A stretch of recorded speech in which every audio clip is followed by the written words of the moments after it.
যদি কিনে জিততে পারেন তাহলে সেল করেও জিততে পারবেন। ব্যবসার শুরুতে অবশ্যই এই কথাটা মাথায় রাখতে হবে যে কোথা থেকে কাপড় আনলে একটু কম দামে আনা যাবে এবং একটু বেশি লাভ করা যাবে। আগের দিনের সেলাররা প্রচুর সেল করত এবং প্রচুর প্রফিট থাকতো। তবে বর্তমান সময়ের যে প্রতিযোগিতার মার্কেট, যার কারণে এই বেশি প্রফিট করে সেল করাটা আসলে কঠিন ব্যাপার হয়ে উঠেছে। এত প্রতিযোগিতা আছে বলে এই নয় যে আমি পারবো না বা আপনি পারবেন না। চেষ্টা করলে মানুষ কি না পারে। হয়তো বা আগের দিনের সেলারদের মতো অত বেশি সেল বা অত বেশি প্রফিট না করতে পারলেও অল্প কিছু হলেও তো পারবো, তাই না? ঘরে একদম বেকার বসে না থেকে, পরিবারের বোঝা হয়ে না থেকে যদি একটুখানিও প্রফিট বা একটা বিজনেস করে নিজের খরচটাও চালানো যায় তাহলে খারাপ কি? হ্যালো এভরিওয়ান, আসসালামু আলাইকুম। সবাই কেমন আছেন? আশা করি আল্লাহ তাআলার অশেষ রহমতে সবাই ভালো আছেন। আলহামদুলিল্লাহ, আমরাও ভালো আছি। স্কিপ না করে পুরো ভিডিওটি দেখার অনুরোধ রইল। তো কাজ করার যে ড্রেসটা দেখালাম বেগুনি কালারের মধ্যে, তো 2 দিন আগে যে ভিডিওটা আমি দিয়েছিলাম সেখানে ওই ড্রেসটা দেখিয়েছিলাম। তো তখন ওই ভিডিওটা দেখেই কিন্তু আমার ফ্রেন্ড ওই ড্রেসটা অর্ডার করে ফেলেছে। তারপরেই কিন্তু কয়েকজন আপু ওই ড্রেসটার জন্য ইনবক্স করেছিলেন, কিন্তু আমি দিতে পারিনি। অনেক অনেক দুঃখিত। যেহেতু আমি সব সময় একটা ড্রেস মানে একটা ডিজাইন একটা কালারই আনি, মানে একটাই আনি, তো এর জন্য আমার কাছে হিউজ পরিমাণ থাকে না বা একটা ড্রেস দুইজনকে দিতে পারি না। তো এটা আমার জন্য একটা খারাপ দিক। তো কি আর করবো, বিজনেসটা অত বেশি বড় না আর এখানে অনেক বেশি আমি ইনভেস্টও করতে পারছি না। যাই হোক, এইখানে আমি 2টা ফতুয়া সেট তৈরি করেছি। তো কিছুদিন আগে মানে গত ভিডিওতেই হয়তো সেলাইটা শেয়ার করেছিলাম।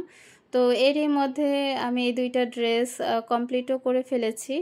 আর একটা মানে গোলাপি কালারটার মধ্যে আমি সুতার কাজ দিয়েছি আর পেস্ট কালারটার মধ্যে আমি হ্যান্ড পেইন্টিংয়ের কাজ দিয়েছি। যেহেতু এটা আমি ছেলে বাবুদের জন্য করেছি তাই এটার মধ্যে বেশি গর্জিয়াস করে কোনো ডিজাইন করিনি, একটু সিম্পল করেই করেছি। আর হ্যাঁ, এটা কিন্তু আমি সেল করার জন্য তৈরি করিনি, এটা আমি একজনকে গিফট করব সেই জন্য করেছি।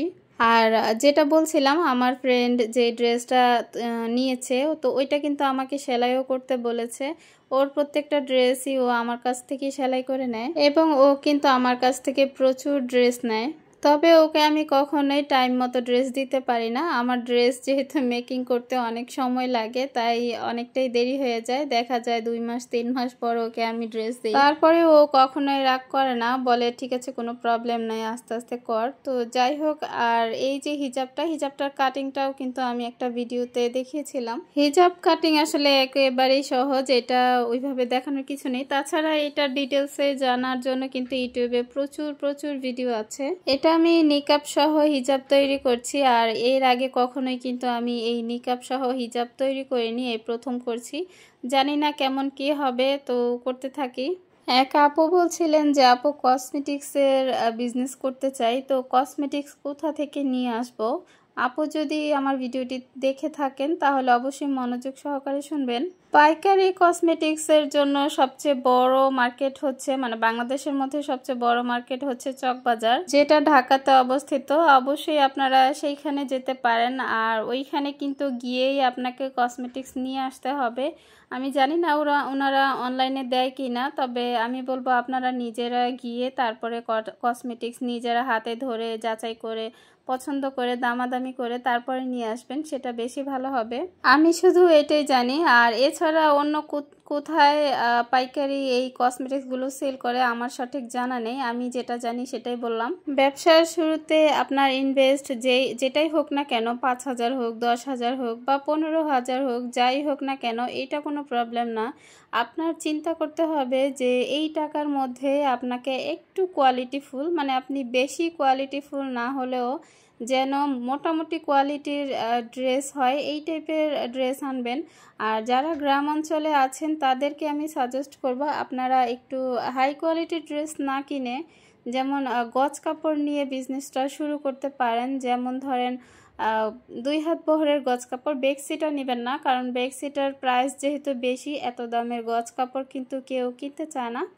আপনারা চেষ্টা করবেন 2 হাত বহরের প্রিন্টের গজ কাপড় এবং 1 কালারের গজ কাপড়, সাথে কিছু 1 কালারের ওড়না, মানে ম্যাচিং করে প্রিন্টের কাপড়ের সাথে ম্যাচিং করে আপনি সালোয়ারের কাপড়গুলো নেবেন এবং এবং ওগুলোর সাথে ম্যাচিং করে কিন্তু আপনি ওড়নাও নেবেন, বেশি করে ওড়না নিয়ে নেবেন। তো আপনার কিন্তু 10,000 টাকা হলেই আপনি খুব ভালো পরিমাণে এই গজ কাপড়গুলো কিনতে পারবেন। আর এগুলো কিন্তু দেখবেন যারা একটু কমের মধ্যে ড্রেস নিতে চায়, বিশেষ করে গ্রামের মানুষ একটু কম প্রাইসে ড্রেসই নিতে স্বাচ্ছন্দ্য বোধ করে। তো এর জন্য এই ধরনের কাপড়গুলো আনবেন, দেখবেন যে তারা একটা ড্রেসে 500 টাকার নিচেই কিন্তু হয়ে যাবে। যেহেতু 500 টাকার নিচেই হয়ে যাবে সেহেতু কিন্তু এগুলোই নেবে। আবার দেখবেন এগুলো কিন্তু টেকসই হবে অনেক, মানে অনেক দিন ব্যবহারও করা যাবে, সহজে নষ্টও হবে না, অনেক দিন টিকবে। তো এর জন্য কিন্তু দেখবেন কাস্টমাররা এগুলোই বেশি নেবে। আর 3 পিসের কথা বলতে গেলে কি বলবো, যে এই কালামকারীর যে লোনগুলো সেগুলোরই কিন্তু দাম 600 650 এরকম করে। তো 600 650 করে কিনেও কিন্তু দেখবেন এই গজ কাপড়ের যেই টেকসই, মানে এটা যে যতদিন পরা যায় ওইটা কিন্তু ততদিন পরা যায় না। তো এর জন্যই আমি বলছি যে গজ কাপড় নিয়ে বিজনেসটা করতে পারেন। আর এটা আমি বলছি শুধুমাত্র যারা গ্রাম অঞ্চলে আছেন অথবা এমন একটা এলাকায় থাকেন যেখানে আপনি বুঝতে পারেন যে এইখানে হয়তো হাই কোয়ালিটির ড্রেস আনলে খুব একটা চলবে না, তারাই কিন্তু এইটা করবেন। আর যারা একটু শহর দিকে আছেন, মনে করছেন যে না আপনি দামি ড্রেস আনলেও আপনার সেল হবে, আপনার এলাকার মানুষ বা পরিচিত আত্মীয়রা আপনার কাছ থেকে এই টাইপের ড্রেসগুলো নিবে, মানে একটু ভালো মানের ড্রেস নিবে, তাহলে আমি বলবো আপনি কিছু কালামকারী, তারপরে কিছু ধরেন হাই কোয়ালিটির যে লোনগুলো, জমজম সুইস লোন, এগুলো আপনারা আনতে পারেন, তাহলে কিন্তু সেটাও ভালো হবে। তবে সেইখানে কিন্তু আপনি খুব বেশি পরিমাণে আনতে পারবেন না যদি আপনার ইনভেস্ট কম থাকে, মানে যদি 10,000 টাকার মতো ইনভেস্ট থাকে তাহলে কিন্তু আপনি খুব বেশি ড্রেস আনতে পারবেন না, আপনার অল্প কিছু ড্রেসই কিন্তু 10,000 শেষ হয়ে যাবে। মানে 10,000 টাকার ড্রেস আপনার কিন্তু চোখেই লাগবে না।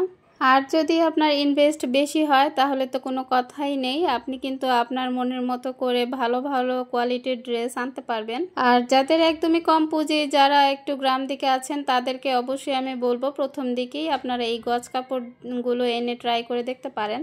আর যারা আনমেরিড আছেন বা হতে পারে যে আপনি বাসায় সিঙ্গেল আছেন, মানে কোনো ঝামেলা নেই, তারা কিন্তু আপনারা কসমেটিক্সের পাশাপাশি এই গজ কাপড়, মানে গজ কাপড় এবং কসমেটিক্স দুইটাই টুকিটাকি করে রাখতে পারেন। তো যারা কাপড় নিবে তারা কিন্তু মোটামুটি কসমেটিক্সও কিছু না কিছু নিবে। তবে এইখানে আমি একটা কথা বলি, কথা হলো কসমেটিক্স আইটেম কিন্তু মানে আজীবন মেয়াদ না, কারণ কসমেটিক্স আইটেমের মধ্যে দেখবেন আপনি যদি যেগুলো গহনা টাইপ জিনিস বা কানের দুল, গলার সেট, চেন, এগুলো যদি কিনেন, দেখবেন যে ওগুলো কিন্তু বেশি দিন ঘরে রাখা যাবে না, কালার নষ্ট হয়ে যাবে। তা এটা হচ্ছে একটা লস প্রজেক্ট। আবার হচ্ছে আপনি যদি ইউজ করার জিনিস আনেন, মানে ক্রিম আইটেম বা লিপস্টিক, এগুলো যদি আনেন, দেখা যাবে এগুলো কিন্তু মানে মেয়াদ শেষ হয়ে গেলে কিন্তু এগুলো নষ্ট হয়ে যাবে। আর ধরেন আপনার সেল হয়নি, অনেকগুলো রয়ে গিয়েছে, তখন কিন্তু দেখবেন এগুলো কিন্তু নষ্ট হয়ে যাবে, তখন আপনি এগুলো সেলও করতে পারবেন না। মেয়াদ শেষ হলেও কিন্তু আপনি এগুলো, মানে আপনার এগুলো ফেলে দিতে হবে। কিন্তু কাপড় এমন একটা জিনিস, মানে এটার মানে মেয়াদ আমার মনে হয় অনেক বছর, এটার কোনো মানে মেয়াদ নাই। এটা আপনার পচবেও না, নষ্ট হবে না, কিছুই হবে না, এবং এটা আপনি নিজেও ব্যবহার করতে পারবেন, কাউকে গিফটও করতে পারবেন। তবে কসমেটিক্স আইটেম দেখবেন আপনার কিন্তু সব কিছু ব্যবহার আপনি নাও করতে পারেন বা আপনার কাছে ভালো নাও লাগতে পারে, আবার কাউকে গিফট করবেন তারও হয়তো ভালো নাও লাগতে পারে। তবে কাপড়ের আইটেমটা এরকম, এটা আপনি মানে ডিজাইন যেমনই হোক, কাপড়টা কিন্তু সবাই ব্যবহার করে, এটার কোনো মানে পছন্দ অপছন্দ আহামরি কিছু না, কেউ গিফট করলেও অনায়াসে নেয়।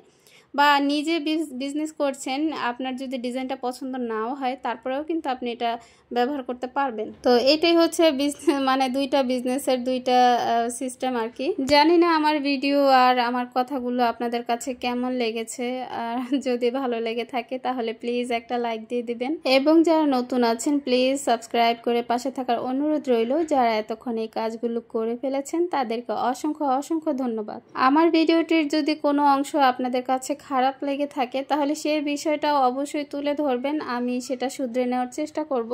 কারণ আপনাদের সুন্দর সুন্দর মতামত শুনলেই কিন্তু আমার নতুন নতুন ভিডিও তৈরি করার আগ্রহ জাগবে। যারা ভালোবেসে সব সময় আমার ভিডিও দেখেন, যারা সব সময় আমার ভিডিওর অপেক্ষা করেন, প্লিজ আমার ভিডিওটা একটু শেয়ার করে দিবেন। আমার এই হিজাবটা তৈরি করা অনেক বেশি দরকার ছিল, আর আমি যেহেতু এই হিজাবটা আগে তৈরি করিনি, মানে হিজাব তৈরি করেছি কিন্তু নিকাব কখনো দেইনি, তো প্রথম দিচ্ছি, তাই ভাবছিলাম যে নিকাবটার ঠিকঠাক মতো হবে কিনা। ডেলিভারি ম্যান আসলেই যাতে আমি এটা সহজেই পরে তারপরে পিক আপের জন্য পার্সেলগুলো দিয়ে আসতে পারি। যদি ভালো হয় তাহলে আরও একটা তৈরি করব। ও হ্যাঁ, এই ডেলিভারি ম্যানের কথা বলতেই মনে পড়ে গেল, প্রত্যেক ভিডিওতে কিন্তু কোনো না কোনো আপু জানতে চান যে আমি ডেলিভারিটা কিভাবে করি। তো ডেলিভারি প্রসেসিংটা আমি প্রায় সময় বলে থাকি, তারপরেও এই একই কমেন্ট অনেকবার আসে। আজকে আমি শুধু এটাই বলে দিচ্ছি আমি কোন অ্যাপের মাধ্যমে, মানে কাদের মাধ্যমে আমি ডেলিভারিটা করি। আমি প্রথম যখন বিজনেসটা অনলাইনে স্টার্ট করেছিলাম, আমি তো অফলাইনে অনেক বছর ধরেই করি, তবে পরবর্তীতে আমি আবার অনলাইনে বিজনেসটা স্টার্ট করেছিলাম আমার ছোট বোনের কথায়। তো পেজ ওপেন করেছিলাম, তারপরে আমি ডেলিভারি করেছিলাম রেডেক্সের মাধ্যমে। তো রেডেক্স অ্যাপ ডাউনলোড দিয়ে তাদের সাথে আমি কন্ট্যাক্ট করি, তারপরে তারা এসে আমার পার্সেলটা নিয়ে গিয়েছে এবং টাইম মতো ডেলিভারিও করে দিয়েছে। তবে রেডেক্সের ডেলিভারির চার্জ অনেক বেশি, যার কারণে আমি বর্তমানে রেডেক্স বাদ দিয়ে এখন আমি স্টেট ফাস্ট কুরিয়ারে দিচ্ছি। স্টেট ফাস্ট কুরিয়ারের চার্জটা একটু কম আছে। আর এখন আমি এই কুরিয়ারের একটা কথা বলি, কুরিয়ারের সিস্টেম হচ্ছে মানে ডেলিভারি চার্জ যদি 130 টাকা হয়, ধরেন 100 টাকা হয়, তাহলে আপনার ওই যে পার্সেলটা আপনি দিবেন সে পার্সেল ওয়েট চার্জও কিন্তু আলাদাভাবে দিতে হবে। যদি ডেলিভারি চার্জ হয় 100 টাকা এবং আপনার পার্সেলের ওজন যদি হয় 1 কেজি, সেক্ষেত্রে 1 কেজির জন্য মানে প্রতি কেজিতে আপনাকে 20 টাকা করে দিতে হবে। আর এছাড়া কিন্তু টাকার চার্জও দিতে হয়, টাকার জন্য 10 টাকা করে চার্জ দিতে হয় হাজারে। ধরেন ডেলিভারি চার্জ হচ্ছে 100 টাকা, তারপরে আপনার ওয়েট চার্জ যদি 1 কেজি হয় তাহলে 20 টাকা বাড়বে, আর যদি 2 কেজি হয় তাহলে 40 টাকা বাড়বে। আর এখানে আরেকটা কথা হলো যে 100 টাকা চার্জ, এটা 100 মানে 1 কেজির মধ্যেই থাকবে। 1 কেজির মধ্যে যদি পার্সেলটা হয় তাহলে 100 টাকা চার্জ হবে, যদি 1 কেজির উপরে হয় মানে 1.5 কেজি বা 2 কেজি হয় তাহলে 20 টাকা বাড়বে প্রতি কেজি। এরপরে প্রতি কেজিতে 20 টাকা করে বাড়বে এবং প্রতি হাজারে 10 টাকা করে বাড়বে, এইরকম। তো আশা করি বুঝতে পেরেছেন। অনেক সময় হোলসেলাররা বলে যে অনেক মানে কাস্টমাররা নাকি এই ডেলিভারি চার্জ নিয়ে অনেক কথা বলে যে ডেলিভারি চার্জ এত বেশি কেন। তো এর জন্যই কিন্তু ডেলিভারি চার্জটা বেশি হয়, বিশেষ করে যারা হোলসেল প্রোডাক্ট আনেন তাদের পার্সেলটা যেহেতু অনেক বেশি ওয়েট হয়ে থাকে, ওজন হয়ে থাকে এবং টাকার পরিমাণটাও অনেক বেশি হয়ে থাকে, তো এর জন্যই কিন্তু টাকাটা একটু বেশি হয়, মানে চার্জ একটু বেশি আসে। তারপরেও আমি মনে করি ভালো, কারণ এখানে কিন্তু পরিশ্রম করতে হচ্ছে না। মানে আমরা যখন মার্কেটে গিয়ে, হোলসেল মার্কেটে গিয়ে কাপড় আনি, তখন কিন্তু সেখানে আমাদের রোদে পুড়ে, গরমে, ঘামে, তারপরে অনেক পরিশ্রম করে তারপরে কেনাকাটা করতে হয়, অনেক দৌড়ঝাঁপ করতে হয়। কিন্তু ঘরে বসে যদি আমরা প্রোডাক্ট আনি সেখানে কিন্তু আমাদের কোনো কষ্ট করতে হচ্ছে না, জাস্ট আমরা অর্ডার করছি আর পার্সেলটা দিয়ে যাচ্ছে। এখানে শুধু টাকাটাই একটু বেশি লাগছে, তারপরে আমি বলবো আহামরি না, কারণ আমরা যখন নিজেরা গিয়ে কাপড় আনি তখনও কিন্তু আমাদের অনেক টাকা ভাড়া চলে যায়। তবে এখানে প্রবলেম একটাই, মানে নিজের হাতে ধরে কোয়ালিটিটা বোঝা যায় না, তো এটাই হচ্ছে প্রবলেম, এছাড়া আর কোনো প্রবলেম নেই। আর যে আপুরা সবসময় অনেকেই বলেন যে টাকা নিয়ে মেরে দিয়েছে বা টাকা নিয়েছে কিন্তু পার্সেল দেয়নি, কাপড় দেয়নি, তো আমি বলবো অবশ্যই যাচাই করে নেবেন যে আপনারা কোথায় অর্ডার করছেন। যেখান থেকে অর্ডার করবেন ভালো করে দেখবেন যে সেখানকার সেল কীরকম বা তারা রিয়েল কিনা, এগুলো অবশ্যই যাচাই করবেন। আর হোলসেলাররা কখনোই অ্যাডভান্স ছাড়া আপনাকে পার্সেল ডেলিভারি করবে না।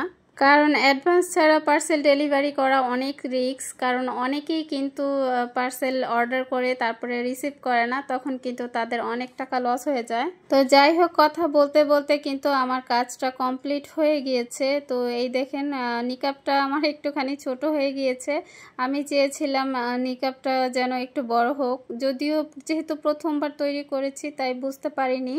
তবে এই হিজাবটা কিন্তু অনেক বড় হয়েছে, আমার মানে হাতের কবজি থেকেও আরও 10-15 ইঞ্চি বড় ছিল। আর এই দেখেন তৈরি করেছি, মাশাআল্লাহ অনেক সুন্দর হয়েছে হিজাবটা। কিন্তু এই যে নিকাবটা একটু ছোট হয়ে গিয়েছে, ওইটা আরেকটু লম্বা আরেকটু চওড়া হলে মনে হচ্ছে আরও ভালো হতো। তবে ইনশাল্লাহ নেক্সট বার আর এরকম হবে না, নেক্সট বার। আর এটা আমি 3 গজ দিয়ে তৈরি করেছি, তবে আমার মনে হয় 3 গজ 4 গিরা হলে এটা আরও সুন্দর হবে, মানে নিকাবটা আরও বড় হবে। তো ভিডিওটি আজকের মতো এখানেই শেষ করছি। সবাই সুস্থ থাকবেন, ভালো থাকবেন। আল্লাহ হাফেজ, আসসালামু আলাইকুম।